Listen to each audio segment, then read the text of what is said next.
J'ai découvert que ma patronne finançait secrètement les voyages coûteux de son petit ami avec l'argent coupé de mon salaire, alors j'ai rassemblé des preuves de leur relation. Bonjour à tous, j'ai besoin de conseils. J'ai récemment découvert quelque chose de choquant au travail et je ne sais pas quoi en faire. J'en ai parlé à quelques amis et ils ont pensé que je devrais me taire et ne rien dire à ce sujet. Je n'ai pas suivi ce conseil et il semble que je sois maintenant dans des ennuis plus profonds. Tout d'abord, permettez-moi de vous donner un peu de contexte. Je suis Mélissa, j'ai 33 ans et je suis ingénieure en logiciel. Je travaille dans une entreprise technologique de taille moyenne depuis environ 5 ans. Mon travail est assez stable et j'ai toujours été contente de mon travail. Il n'y a pas de stress ni trop de travail. Mon équipe termine généralement les projets à la satisfaction du client et nos supérieurs ne peuvent pas demander plus. Je m'entends bien avec mes collègues et j'avais une bonne relation avec ma responsable, Sarah, ou du moins je le pensais. Nous avons récemment organisé une campagne d'entretien où notre service des ressources humaines a interviewé près de 200 personnes pour trouver la personne idéale pour un poste dans mon équipe. J'ai également participé à la sélection des CV et à l'appel des candidats méritants. Nous sommes flexibles de cette manière, nous aimons nous entraider autant que possible, mais seulement lorsque nos tâches de la journée sont terminées. J'ai trouvé le CV de Tom, 28 ans.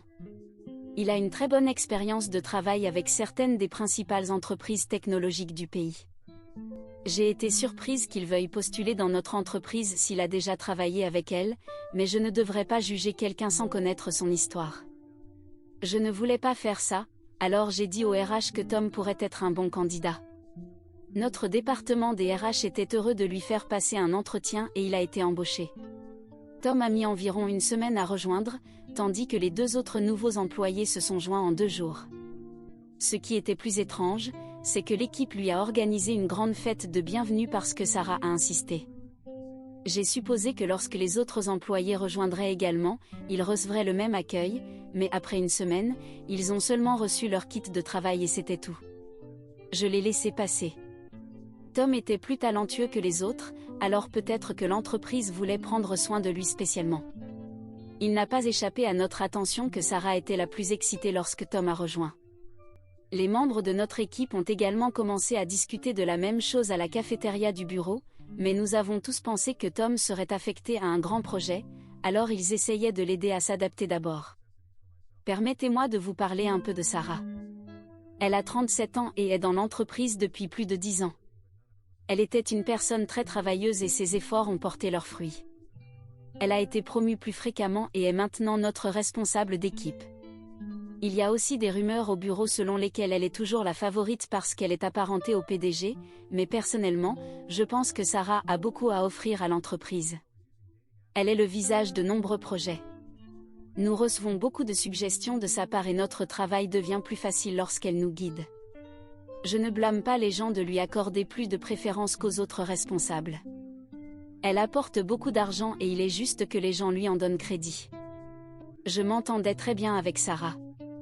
Nous déjeunions ensemble et partagions parfois une cigarette lors de nos pauses. C'est une personne joyeuse avec une énergie très positive. Elle ne se mêle pas de ce qui ne la regarde pas. Je l'admirais même dans de nombreuses situations, mais je ne peux plus dire la même chose maintenant. Après que les autres employés ont rejoint, le travail a augmenté. Nous étions très occupés avec plusieurs projets. Tom s'est avéré être un atout. Après un mois, Sarah a annoncé que Tom irait aux Maldives pour s'occuper d'un projet avec un client. Autant que je sache, nous n'avions pas de client aux Maldives. Nous avons supposé que cela pourrait être un nouveau client et qu'il voulait motiver les nouveaux employés à assumer des responsabilités. Notre chef d'équipe a insisté pour accompagner Tom dans ce voyage, mais Sarah a refusé. Elle a dit que Tom pouvait s'en occuper seul et qu'il n'y avait aucune raison de perturber le travail de notre chef d'équipe. Nous étions tous d'accord et avons donné à Tom un bon départ. Il est resté là-bas pendant une semaine. Nous n'avons eu aucune communication avec lui. Aucun détail sur le nouveau projet n'a été partagé avec nous.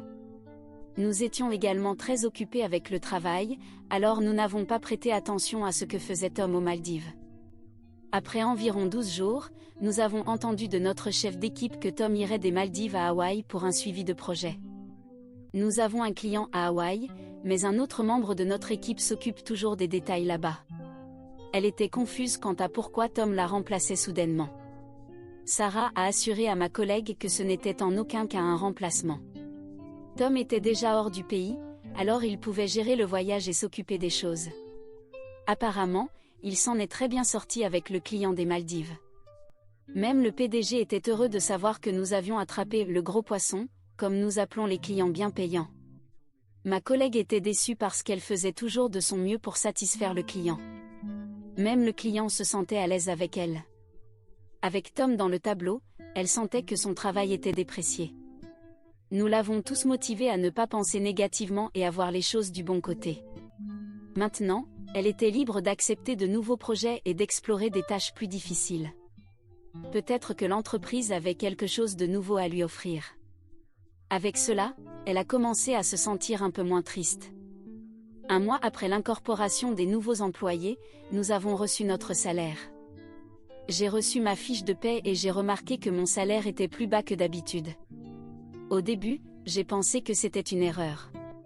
J'ai vérifié mes fiches de paie précédentes et j'ai réalisé que cela ne m'était jamais arrivé. Il y a quelques réductions fiscales qui peuvent changer un peu les chiffres, mais c'était énorme, quelques milliers de dollars. J'étais confuse et inquiète. J'avais besoin de cet argent pour payer mes factures et m'occuper de ma famille. En tant que mère célibataire, la réduction de salaire pouvait affecter mon style de vie. Je devrais faire des compromis sur beaucoup de choses au quotidien. Mais j'ai pensé que l'entreprise pouvait avoir fait les changements pour une raison et je ne me suis pas adressée au RH. Personne d'autre ne semblait avoir un problème. Je suis restée silencieuse. Cela ne servait à rien de faire une scène à ce sujet. De plus, j'avais travaillé moins que d'habitude ce mois-là. Ma sœur se mariait, alors j'ai pris une semaine de congé. Je n'avais jamais fait ça auparavant. Je n'en avais pas eu besoin. J'ai pensé que peut-être à cause de mon congé, ils avaient réduit mon salaire. Le mois suivant, la même chose s'est répétée. J'ai remarqué quelques changements au travail. Tom avait commencé à faire des voyages d'affaires vers des destinations de vacances comme Bali, entre autres. Les autres nouveaux venus n'ont pas reçu le même traitement. Ils sont restés au bureau, ont fait le travail adapté aux employés juniors et ont reçu un salaire bien inférieur à celui de Tom. Ce n'était pas seulement moi. Quelques membres de mon équipe ont également eu des réductions de salaire ce mois-là. Nous nous sommes tous réunis à la cafétéria pour prendre une tasse de café.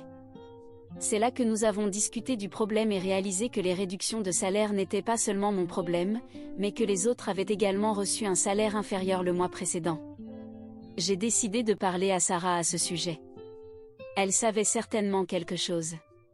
Avant de me précipiter vers les RH, si je pouvais lui parler, peut-être que le problème pourrait être résolu. C'est ce que j'ai pensé. Sarah semblait surprise et a dit qu'elle n'était pas au courant de ce changement. Elle a promis qu'elle regarderait cela. Quelques jours plus tard, elle m'a dit qu'il y avait eu une erreur dans le système de paie et que cela serait bientôt corrigé. Je lui ai fait confiance et j'ai attendu la prochaine fiche de paie. Mais le problème a continué. Mon salaire était toujours plus bas et Tom continuait à faire ses voyages. J'ai commencé à me sentir suspecte. Pourquoi mon salaire était-il réduit alors que Tom profitait de ses voyages de luxe? J'ai décidé d'enquêter un peu. J'ai parlé à quelques collègues du département des RH et j'ai vérifié les rapports de dépenses de l'entreprise. Ce que j'ai découvert était choquant. Il s'est avéré que l'argent pour les voyages de Tom provenait des réductions de salaire de quelques employés, y compris moi. Sarah avait autorisé ces réductions sans en informer personne. Je ne pouvais pas le croire. Je me sentais trahie et en colère. Elle m'a menti en face en disant qu'elle ne savait rien de ce nouveau changement tout en autorisant ces voyages qui ne semblaient avoir aucune valeur pour l'entreprise. Tom visitait rarement le bureau. Même lorsqu'il n'était pas en voyage, il restait chez lui et ne se présentait pas au travail. Personne ne disait rien à ce sujet parce que Sarah le défendait toujours, disant qu'après un voyage aussi épuisant, le jeune homme méritait une pause. Lorsque les autres membres de l'équipe faisaient des voyages d'affaires, il recevait un jour de congé pour se reposer et revenait au travail le lendemain. Il était de plus en plus évident que Tom était libéré de ses responsabilités professionnelles et Sarah lui permettait cela. Pourquoi Sarah ferait-elle cela? Pourquoi Tom recevait-il un traitement spécial? De plus, nous n'entendions parler d'aucun développement dans les projets de Tom. Ce n'était pas ainsi que les choses se passaient avant son arrivée au bureau. Tout était très ouvert et disponible pour tous les employés. Si Sarah m'a menti, je devrais lui demander pourquoi elle l'a fait, n'est-ce pas? Cela impliquait mon argent durement gagné. J'ai dû annuler les cours de natation et d'aérobic de mes enfants faute de fonds. Si cela continue, je devrais faire plusieurs changements qui ne seront pas justes pour moi ni pour mon enfant. Les autres peuvent ne pas voir cela comme un gros problème. Ils ont leurs partenaires à la maison dont les salaires peuvent équilibrer les réductions. Ils n'ont rien dit, mais je ne pouvais pas faire de même. De plus, Sarah m'a menti. J'ai demandé du temps à Sarah et je l'ai interrogée à nouveau. Cette fois, elle s'est défendue et a essayé de minimiser la situation. Elle a dit que les voyages étaient importants pour les affaires et que je serais compensée plus tard. Mais je n'y ai pas cru. Quelque chose ne collait pas. S'il prévoyait de me compenser, pourquoi ne pas discuter du changement avec moi avant de le mettre en œuvre? Ne devrais-je pas être informée du changement dans mon salaire? Pourquoi seuls quelques-uns d'entre nous ont été affectés? Pourquoi seul Tom faisait-il ses voyages? Je lui ai posé la même question et elle s'est mise en colère. Elle a dit que je ne devrais pas interférer avec les décisions des supérieurs. Ce n'est pas ainsi que fonctionne le système d'entreprise et je devrais en être consciente. Après avoir passé une bonne partie de ma vie à bien travailler, ne devrais-je pas être consciente? Parce que dans ma carrière professionnelle, je n'ai pas vu de responsable envoyer un seul employé dans des destinations de vacances et appeler cela une nécessité. Nous avons eu une fête d'équipe ce week-end-là. Nous avons décidé de visiter un pub près de notre bureau. Pendant que nous nous asseyions et commandions nos boissons et notre nourriture, quelqu'un a mentionné Tom. Tout le monde a commencé à parler de ces voyages étranges. Certains d'entre nous ont également dit comment nous pensions que peut-être nos réductions de salaire finançaient ces voyages. Nous avons tous décidé d'enquêter plus en profondeur. Nous avons invité une nouvelle recrue du département des RH à nous rejoindre. Elle traîne avec nous au bureau, alors nous avons pensé l'inclure aussi. Pendant que nous parlions de Tom, elle semblait très mal à l'aise. En partant, je lui ai demandé si quelque chose la dérangeait.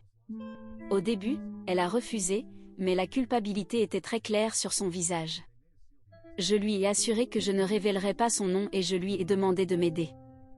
Je lui ai également dit comment je traitais injustement mon enfant parce que je ne pouvais pas payer ses cours. Elle a cédé quand j'ai mentionné mon enfant. Ce qu'elle m'a dit m'a tellement choquée que j'ai dû prendre une pause pour le digérer. Tom et Sarah sortent ensemble. Ils sont ensemble même avant que Tom ne rejoigne l'entreprise. Nous avons des politiques strictes sur le lieu de travail. Un couple ne peut pas travailler dans la même équipe. Si vous êtes marié, l'un des partenaires sera affecté à une autre équipe. Plus important encore, si l'un des partenaires est dans une position supérieure, l'autre ne peut pas travailler sous sa supervision. Sarah a tout gardé secret. J'ai demandé à la fille des RH si elle était sûre parce que Sarah est mariée et je ne pensais pas qu'elle tromperait son mari. Ils semblaient très proches. La fille a ri et a dit que la loyauté n'était que pour le spectacle. Regardez Tom, il est si beau et bien bâti. Pourquoi une femme ne voudrait-elle pas coucher avec lui? Je suis devenue très triste. Mon salaire finançait la liaison extra-conjugale de Sarah. Le résultat est que mon enfant ne peut plus assister à ses cours comme avant. Je dois le voir assis, déçu à la maison pendant que ses amis vont au cours tous les jours. Imaginez à quel point j'étais en colère. Il ne s'agissait plus seulement de l'argent. Il s'agissait de la trahison et du comportement non éthique. Sarah utilisait les ressources de l'entreprise pour satisfaire ses désirs personnels et Tom était également à blâmer. Il savait ce qui se passait et profitait de la situation pour profiter de voyages de luxe aux dépens des autres. Je me sentais piégée. Je voulais signaler cela aux ressources humaines, mais j'avais peur. Je n'avais pas non plus de preuves. La fille des ressources humaines ne viendrait pas me soutenir. Elle avait déjà clairement dit qu'elle ne s'impliquerait dans rien. Elle est nouvelle et sa carrière pourrait être affectée. Oui, elle a raison. Sarah avait beaucoup de pouvoir dans l'entreprise. Tom avait également acquis la réputation d'avoir mauvais caractère. Je ne savais pas comment il réagirait s'il découvrait que je l'enquêtais. J'étais également préoccupée par mon travail. Que se passerait-il si Sarah décidait de me donner une leçon? Que se passerait-il si je perdais mon emploi? J'avais un enfant à soutenir et je ne pouvais pas me permettre d'être au chômage. Je peux aller au bureau des ressources humaines, c'est poser mes doutes sur la table. Je sais qu'il le prendrait au sérieux et enquêterait, même si Sarah est apparentée au président-directeur général. Mais Sarah l'entendrait et me ciblerait. Que devrais-je faire? Que pensez-vous? Devrais-je aller parler aux responsables des ressources humaines de ces pratiques sur le lieu de travail ou devrais-je rester silencieuse et laisser passer? Je peux aussi chercher un autre emploi et quitter l'entreprise en silence. Mais le changement serait difficile pour moi. Je me suis aussi habituée à mon environnement de travail ici et quitter une entreprise où j'ai servi pendant 5 ans n'est pas facile. Cela fait 6 mois depuis le premier voyage de Tom. Il en a déjà fait 6. Je ne pense pas que cela va s'arrêter de sitôt. Sarah n'a pas peur que quelqu'un le découvre. Je dois admirer son courage, mais ses intérêts personnels sont contre moi. Que dois-je faire? Pouvez-vous me donner quelques suggestions? L'un d'entre vous a-t-il vécu la même situation ou des situations similaires sur le lieu de travail? Comment avez-vous géré cela? Mise à jour 1, merci pour vos suggestions. Je les ai prises en compte. J'ai attendu 3 mois de plus pour voir si Sarah et Tom ralentiraient, mais ils ne l'ont pas fait. À ce stade, tout le monde dans mon équipe était en colère et frustré. Même mon chef d'équipe a commencé à voir des chiffres plus bas sur sa fiche de paie. Je ne leur ai rien dit sur la liaison de Tom et Sarah. Je ne voulais pas avoir de problème. Ils ont enquêté par eux-mêmes et l'ont découvert. Ils m'ont demandé si je me joindrais à eux pour aller au bureau des RH. J'étais hésitante et j'ai dit que j'avais besoin de temps pour réfléchir. Ils étaient d'accord pour me laisser décider. Je dois les remercier pour cela. S'ils m'avaient forcé, je ne sais vraiment pas ce que j'aurais fait. Ma fille me demandait continuellement de lui acheter ses jolis souliers depuis environ 2 mois. J'inventais toujours des raisons et refusais.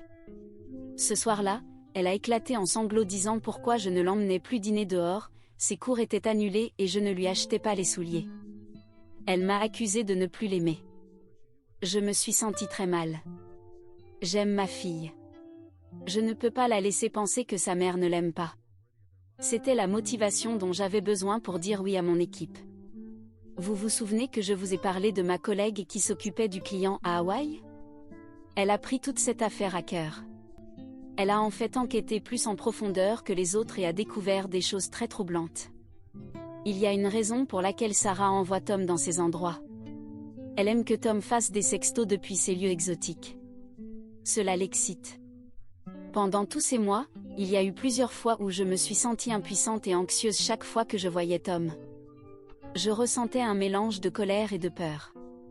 Il revenait de ses voyages en parlant sans cesse des endroits incroyables qu'il avait visités et Sarah agissait comme si de rien n'était, en louant Tom pour son dur labeur. Quand on essaie de faire ce qui est juste, l'univers vous aide. Je suppose que c'est ce qui nous est arrivé aussi. Nous cherchions une preuve solide pour dénoncer Sarah. C'était très nécessaire. Nous savions tous qu'il la laisserait avec un avertissement et probablement licencierait Tom, mais elle resterait ici. Et ce qui est pire, c'est qu'elle nous ciblerait tous et rendrait notre environnement professionnel très perturbant. J'ai obtenu la preuve un jour. J'ai entendu une conversation entre Tom et un autre collègue.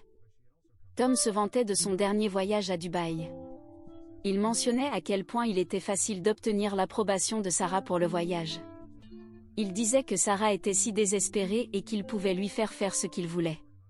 C'est alors que j'ai réalisé à quel point Tom était manipulateur.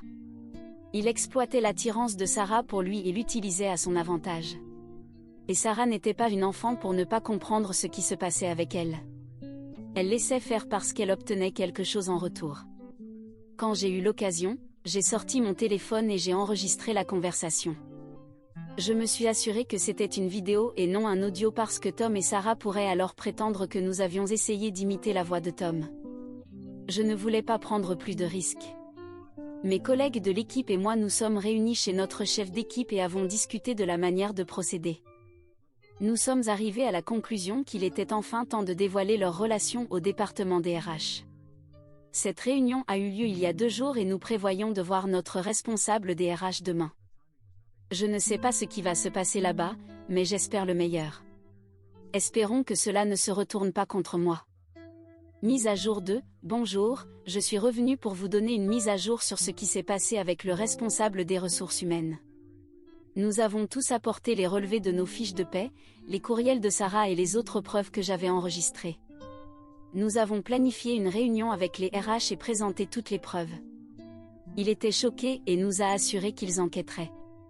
Je me suis sentie un peu soulagée le matin, mais dans le confort de ma chambre maintenant, je suis anxieuse de ce qui va se passer ensuite. Vont-ils appeler Sarah et Tom et leur parler à ce sujet? Vont-ils nous appeler tous ensemble et discuter des choses devant eux? J'ai très peur, mais il ne sert à rien de s'inquiéter en restant allongé dans mon lit. Je dois attendre et voir ce qui se passe. Mise à jour 3, cela fait 2 semaines que nous avons présenté nos plaintes aux responsables des RH. Nous avons reçu un appel aujourd'hui. Le responsable des RH voulait nous parler à tous. En nous rendant à son bureau, nous avons croisé Sarah et elle semblait pleurer. Elle nous a regardés avec colère et est partie sans dire un mot. Nous nous sommes juste regardés et avons marché en silence jusqu'au bureau du responsable des RH. Le responsable des RH nous a dit qu'ils avaient mené leur enquête et découvert que mes affirmations étaient vraies. Sarah et Tom ont été suspendus en attendant d'autres mesures. La partie surprenante était que Tom avait dénoncé Sarah. Il était tellement effrayé que tout le monde le blâme qu'il a dit que Sarah l'avait manipulé pour le faire et que s'il n'était pas d'accord, elle menaçait de mettre fin à sa carrière professionnelle. Il a dit qu'elle avait utilisé son vaste réseau professionnel comme levier et qu'elle avait affirmé qu'elle ne laisserait jamais une autre entreprise l'embaucher. C'est totalement absurde. Il est un partenaire égal dans toute cette affaire. Juste parce qu'il est sous le feu des projecteurs, il a jeté Sarah sous le bus. Si la nouvelle de ce scandale devait sortir, personne ne l'embaucherait de toute façon. Mais nous sommes une entreprise de taille moyenne. Nous n'avons pas le temps ni l'énergie pour nous concentrer sur la ruine de la carrière de quelqu'un d'autre. Ce sera difficile, mais si Tom part, il finira par trouver un emploi. Je ne peux pas en dire autant de Sarah. Les ressources humaines m'ont assuré que mon salaire serait corrigé et que je recevrais une rémunération rétroactive pour les mois où j'ai été sous-payée. Ils nous ont également remerciés d'avoir porté le problème à leur attention. J'avais peur pour rien. Ce furent des mois difficiles et je suis encore en train de tout assimiler. Enfin, je pourrai acheter ces chaussures pour ma fille et la renvoyer à ses cours. Mise à jour 4, je pensais que les choses se termineraient une fois que Tom et Sarah recevraient ce qu'ils méritaient, mais il n'a fallu que quelques jours pour que l'atmosphère au bureau soit affectée. Après que les RH aient suspendu Sarah et Tom, il y avait beaucoup de rumeurs au bureau. Les gens avaient beaucoup de choses à dire sur ce qui s'était passé. Certaines personnes pensaient que c'était juste une erreur de paie, tandis que d'autres soupçonnaient quelque chose de plus grave. Je gardais la tête baissée et essayais de rester en dehors des ragots. Les gens étaient sur les nerfs, se demandant s'ils seraient les prochains. Le moral était bas et la productivité a chuté. Je me sentais coupable d'avoir causé cette perturbation, même si je savais que ce n'était pas de ma faute. J'avais fait ce qui était juste, mais cela ne rendait pas la situation plus facile. Sarah et Tom ont été suspendus plus longtemps car ils ne coopéraient pas avec l'équipe des RH et se contentaient de se blâmer mutuellement sans accepter qu'ils avaient fait une erreur. Le bureau semblait étrange sans eux. Sarah avait été une grande partie de notre équipe et son absence était notable. L'absence de Tom était moins impactante, évidemment parce qu'il n'était jamais présent, mais certaines personnes parlaient encore de lui. Beaucoup de mes collègues ont exprimé leur inquiétude pour Sarah, disant qu'elle avait toujours été une bonne responsable. Je dois être d'accord avec cela. Elle était vraiment très bonne. D'autres étaient en colère et se sentaient trahis par ses actions. Je suis l'un d'eux, mais le spectacle doit continuer. Nous ne pouvons pas nous concentrer sur Sarah et laisser notre efficacité au travail diminuer. Nous allons tous bien maintenant. Je me sens encore bizarre, mais je suppose que je vais m'en remettre avec le temps. Merci pour toutes vos suggestions et vos mots de soutien. J'ai pu rassembler le courage de faire ce qui est juste grâce à votre aide. Merci beaucoup.